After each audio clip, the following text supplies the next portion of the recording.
In today's Clash Royale video, we got the rematch of the $250,000 Clash Royale League World Finals final game. Me versus Mohamed Light, and we are playing in the new draft mode today. If you guys enjoy this type of content and want to see me more playing against the best players in the world, let me know in the comment section. Also, let me know in the comment section which pro I should ask next. And also, if you guys want to see it more often, subscribe, use critical mode in the shop. And I would say it's time we jump into that. Let's go. So guys, it's a really cool mode, right? If you guys don't know, it's the new draft mode which we are playing, which Slayton actually, I will also link his video down below in the comment section. Actually asked us to do best of 7, and I just picked 3 games for this video. The other guys, like the other games, if you're interested to see who won at the end, make sure to check out which channel in the description below. But it's a really cool mode. It's really similar to chess. You got like a random amount of cards, or like not random amount of cards. I think it's always like 2, 4, 6, 12, 18, 24, 30, 36, but like randomized cards. So randomized 36 cards, which you're able to pick. One guy is like randomly starting, then the other guy can pick 2, then you can pick 2 again, and so on. So it's all about strategy. So I think this is really cool, since it puts you kind of advantage where you can also like kind of decide like a chess strategy game. Like you kind of need to predict what is he gonna do, and you also need to think, okay, what are the best starts? So an example, there's no big spell, which we also had in some in one game. The elixir pump example is so good. Otherwise, or like other example is you pick the magic archer, there's no fireball. You want to be the first hero who picks the log, because log is just overall solid. And also, which is like what I kind of thought about is in this kind of mode, which is really smart, is waiting with your win condition as long as you can. Because if you pick the win condition really light, you have a ton of options, right? First of all, you want to push your support cards, or like get your support cards, because if you pick the win condition first, your opponent tries to absolutely counter it, and so you still have the decision, right? If you do it at the end, your opponent is not preparing his full deck to counter my deck, at example. So at example, I use my Scale King here, or I got my Scale King, he picked the Valk, right? That makes sense. But if I would have at example picked my I don't know, like minions early plus the graveyard early, he would have tried to like get a counter deck to my graveyard. So getting really solid support cards which fit in a ton of different win conditions. Like as you guys can see, the Vampire, the Giant, the Warrior Giant, and the graveyard is still open as a win condition. And then try to pick before the support cards. And at the end, when you guys see, okay, your opponent pick every single card, you're gonna think, okay, this works the best, and then you're gonna decide for that. So I'm just gonna skip a bit forward, because yeah, this is kind of how it worked, how it went. So it's just about like now the decision between me like picking something. Now I'm just gonna go for the Ram Rider here. I'm just gonna go for the Magic Archer, because I know he doesn't have Fireball, and he's just gonna go drop for the Mortar here. And I think my last thing will be he goes in for the Bowler, which just makes sense. Since I picked the Ram Rider, I'm gonna go for the minions, because I have the arrows. So this is kind of the exclamation. So I think we're just gonna go for the one times mode. I think this is like the only time I really want to show you the pick going. Like the kind of explanation. But let me know if you guys enjoy this type of triple draft. It's called mega draft. And if you guys want to see them often, also in competitive, let me know in the comment section below, because then I can also talk like to Supercell maybe. And they might do like one of the tournaments soon in this kind of mode, which I think could be really interesting. So let me know in the comment section. You guys enjoyed it? You guys don't enjoyed it? I would love to see your opinion there. So in this type of situation, I should have gone for like Phoenix on the left and right side with minions, because then the graveyard wouldn't have done anything, because I could have just go for the minions, and then I would have had arrows also soon back in cycles. So right now he plays the bomb, also the bridge, and he got a ton of damage. I know this is not really what I want to see. So also what I do not really like about the matchup, to be fair, is just like the Bowler is really effective. So smart Bowler pick. This is kind of what I meant. I picked my win condition not as the last card, so he just put a Bowler in against my Ram Rider. And also just the cannon card bait he has. He has the Valkyrie, which is the cannon card really effective against, and also the Bowler, and also the Mortar. So I can't really play my cannon card, so this is kind of a problem I have. But I think with this situation, I'm just gonna go in for my Magic Archer in the back, and he just tries to spell cycle me. I got the minions, which are really effective, but Snowball still puts in some work, like Graveyard Snowball example. So yeah, I guess now I'm just gonna go for my minions here. And I think he just goes in for some Phantom. I'm just gonna go play instantly my Fireball here. Really smart Fireball, and I think right now Yeah, he's just gonna go for a really smart bomber, really good bomber placement, distracting everything and just getting decent amount of volume on me. So I think this type of situation, yeah, I'm just gonna go like that was a really awkward timing also. I went with my cannon card in the back when he went with a mortar at the bridge, and yeah, he's most likely just gonna predict my magic archer now. This is kind of obvious, right? So I kind of expected him to predict my magic archer. But as you guys can see, the situation is not optimal since he always gets so much chaos out of his Inferno. So even he can't kill my minions, still Snowball is really effective. And just like Morton defense, the bowler, it's really tough for me to break through. So Rampart might be also a pretty bad choice. So I'm just gonna go for the block at the bridge, which I had to do in this type of situation, but it's still not a great play, right? So I'm just gonna go for my minions now high here. Minions do put in some decent work. Also my magic archer connects to get some decent amount of work. So we're still like 700 damage behind, like 650, which is not really too great. So we play our Ramrider here. Ramrider puts in the work. He goes in for smart here on defense. We just going for the magic art. This is exactly what I meant, right? This is why the cannon card. It looks so good, but he played it pretty well. He was always waiting on my cannon card and got so much wear out of that. I'm just gonna go for my Skelly King here. And now I'm just gonna go for my Phoenix. Phoenix is putting in the work. But as you guys can see, I think this will be another mortar shot. Yeah, this mortar shot was really unfortunate. So yeah, 366 and I know like I can defend a graveyard really solidly, but still like he will always get damage, right? With graveyard snowball, it's just so solid. So I'm just gonna go in for my Skelly King here really low. I do get some decent amount of magic archer, which is really great. But yeah, as you guys can see now, he's going in. And he just needs to go Snowball now. Snowball's coming down. I'm just going to go try to get the perfect arrow timing on top of the map. But it didn't work out. So 1-0 for Mohamed Light. Next game up here, game number 2 is honestly a really interesting one. So we're just going to go bypass here the draft mode. So we're just going to go for the Goblin World here. Why do we went Goblin World really early and like kind of showing us the win condition? Because there's no log. So he goes on for Rocket. And I'm just going to go in for my Goblin Nut. And this means he needs to play Rocket plus Poison, which is incredible. Which I didn't really expect. He just goes for the Goblin, so I'm just gonna go Skeletons here. He just drops his, like I'm just also gonna get Mighty Money because it just works really well with bait. Like 3-card cycle is absolutely amazing. He uses an E-Spirit, so I thought okay, it will be most likely a minor poison control deck. He uses the Electrocute also. I'm just gonna go for this, and he now just drops like gets the Bomb Tower also. And I'm just gonna go for the Magic Archer because I want to get like some value, right? Because I know Goblin Bow alone won't be enough, especially if he has like the spell advantage as he has. So this is why I decided to win with this, and I'm also going for a Prince to get more, more option on offense. So this is kind of why thought process here, having like a Prince also as a secondary win condition, the same with the Magic Archer, because I know he has for sure the spell advantage, right? If he has his delivery always on timing, it will be really hard for me to break through.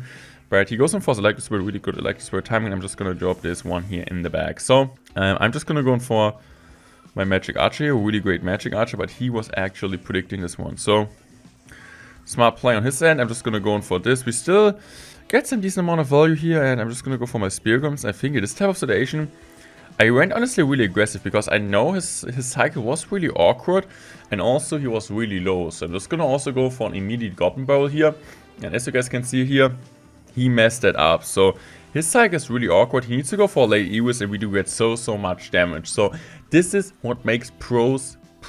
That you know the opponent's elixir, and we did a really great job here, like kind of knowing how much elixir Mo has, and also the cycle was awkward. He just uses Goblins, which was like the best answer against me on defense on the left side. So he wasn't able to add on the other side anymore, and we can just go for the Spear Guns. He needs to go defensive miner. That's nothing he really wants to do, but he was actually predicting here. But I'm just gonna go for a really great Snowball. Look at the Snowball, guys. We do get 2 shots out of the, or like 1 shot, even if it's just like 1 shot. He still needs to go for delivery, so baiting out even more from him. So this is really smart. I'm just gonna go for the Ghost here.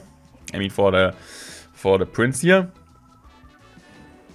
And I think he's just gonna go for this plus Ewis here, so flawless defense as expected. Even if I would have played my Goblin Bow differently, he could have completely defended that. So this is alright, but now I'm just gonna go for a Mighty Miner predictive here because I knew he will play his Miner there. I'm just gonna go high here with Spear Goblins plus Skeletons. I know the Spear Goblins still might get some chip, but he cannot respond since the Goblins, they would have been completely wasted. I could have just used my ability here. I'm just gonna go for this here. I'm just gonna use my ability in, so now I'm just gonna go once again in here. He goes in for a really like great delivery time, which is not too easy to do. And right now I'm just gonna go for another Goblin Heart. I want to keep up the pressure on the left side, which is I think is smart, because I know he doesn't have a poison anymore on cycle and he wants to go poison on the right side. So having a Goblin Heart always ready on the left side is really smart.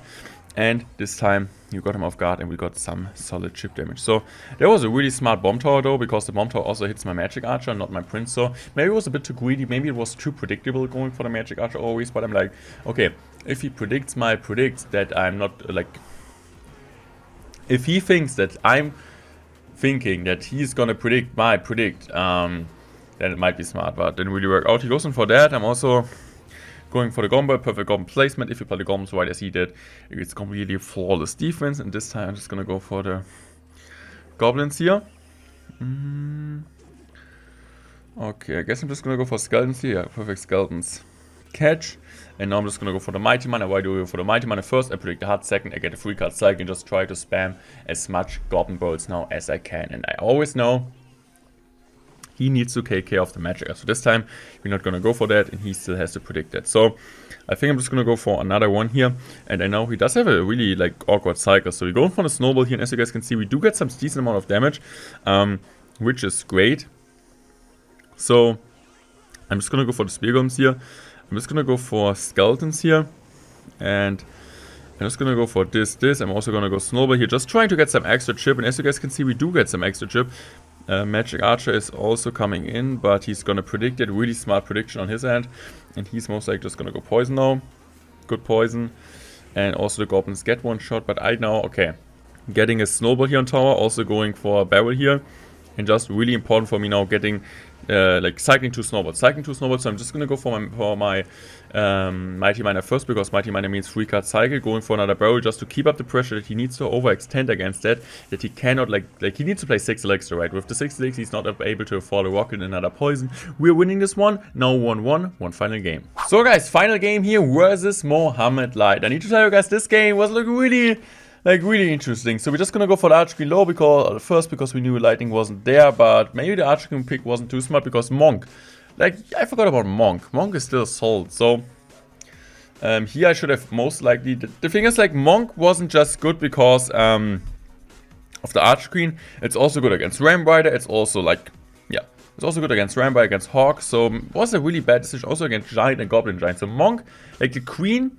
was like a double dumb pick, because not just because he got a perfect answer against the Queen, also with double duty, right? Like, the Monk kills the Queen, or like counters the Queen, also counters like all the win condition besides Loon.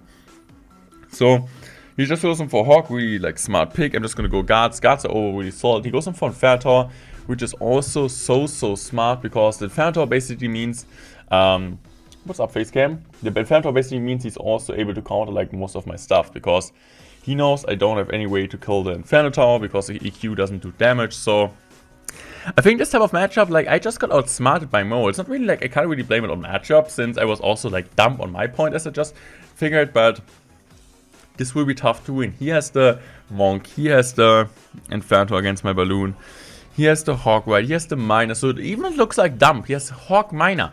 Doesn't really make sense at all, but it's not too bad. He just used this, or like he just picked his Miner first, just to have like a solid win condition. And later he picked the Hawk because he knew, okay, I don't have a building anymore. I don't have a building. And he also has EQ, so it might make sense to just pick Hawk because he doesn't need any other troop. And also, he picked the Royal Delivery after I picked my minions, and also Rascals, because he knows I can't kill his Rascal. So just super smart on his end that he just decides to do it like that, because he knows I can't kill the Rascal. So I need to go for the build here. I'm just gonna I think he just goes in for defensive Hawk here. And I thought, okay, we might be able to get some value now, but I think we do not. So I'm just gonna go in for my balloon at the bridge, I think. It was a really smart balloon, because I knew he was low on elixir, but it's unfortunate that it didn't work out, because now he just gets an Inferno, and I'm still gonna go for minions, but the minions, they don't really do too much, right? So I think I do get like 1 minion hit. Wasn't really too worth it. I was like just hoping, please be too low on elixir. So it was great elixir counting, but it didn't work out here. And I know this will be hard to break through, right? I don't have anything against that, and my only chance is Magic Archer, but Monk also counts my Magic Archer. Kills my Archer Queen, and just Monk itself, like the ability always getting some chip damage minor. For sure have guards, but Hawk Rider also pretty annoying. So I might be able to defend this in single or double elixir. He won't get really like one push. For sure he also plays like a psychic control deck, but the problem is I'm not really like able to get any damage on top of the tower. So I'm just gonna go for really smart guards here to just like bait out something more. And I think I'm also gonna use the ability right. Shouldn't use the ability right, makes sense. So I think self-sedation, I'm just gonna go for this. I'm just also gonna go for the Ice Bird here, really smart Ice Bird. I'm just gonna go guards here. And Snowball, and I think in this type of situation, I'm just gonna go in for another Inferno Dragon, most likely in the back, and try to like maybe like let him overcommit. Great prediction on my end, didn't really work out like perfectly since the Inferno Dragon doesn't distract the minor, but was still okay. That's kind of thing, right? Like I'm still trying to do smart plays, pushing the minions to the side, but he has Inferno, he also has delivery if he needs it. But just like the Rascals itself, like Rascals in this type of matchup, they look broken, right? They look like they need a nerf, but they're actually down. So yeah, my Queen is doing a pretty solid job. I can just go and I need to go and like here was that was unfortunate, right? I went with I misclicked. I misclicked my Snowball, and then I had to play an Ice Bird, but he actually predicted Ice Bird with the log. So otherwise Inferno Dragon plus Snowball kills are completely flawless. But this time it didn't work out. So really smart Rascals also because he had to play them. We still got some death damage, which is already I would consider it a success. So I'm just gonna go for my Ice Bird here, plus guards, plus Inferno Tower. I mean Inferno Dragon, and now we're playing a really bad balloon into the Rascals. But the thing is like he still played an Inferno, which he didn't even need. So lucky me that he still invested 5 elixirs. So I guess next play is going to be, I might just go for an Inferno Dragon in the back. Yes, that's exactly what we're gonna do. And I think about just going for the Magic Archer. Maybe I should have done it, but he would have just used the ability. So, like look at the guard, look at the Hawk Rascal push, man. I can't defend Hawk Rascals. It's so dumb. But also I can't go Snowball now really. Because if I go Snowball and he uses the ability in time, my Snowball gets pushed back to the tower. And eventually will also kill my minions almost. So the problem is right now also the one Rascal will connect and he also goes in for a log. And yeah, I'm just gonna go for the balloon here. We're just also gonna for the minions. I think he just uses Inferno, he just used another minor, really great minor placement. As you guys can see, this is over, right? Like I can still try to defend, I'm still not giving up. Modern Royale is still like for sure for the show. Appreciation also for Rich, especially for his viewers which are watching that. But I basically know, like, he just needs one more minor. I'm not gonna go break through. I still think I did a decent job in this type of matchup besides the misclick. I think I got more damage than I really anticipated, but still, great try here playing against Mohamed Light in this new mode. Let me know, what do you guys think about this mode? Do you guys want to see more videos in this mode against other type of pro players? Do you guys think it's enjoyable? You guys like the draft system? You don't really care about it? You guys want to see that? Really like feedback, welcome, because the first time I did this in this mega draft mode. And I would say I'm out. Thanks for watching and I love you guys. Make sure to check out Rich, make sure to check out Mo. Peace out.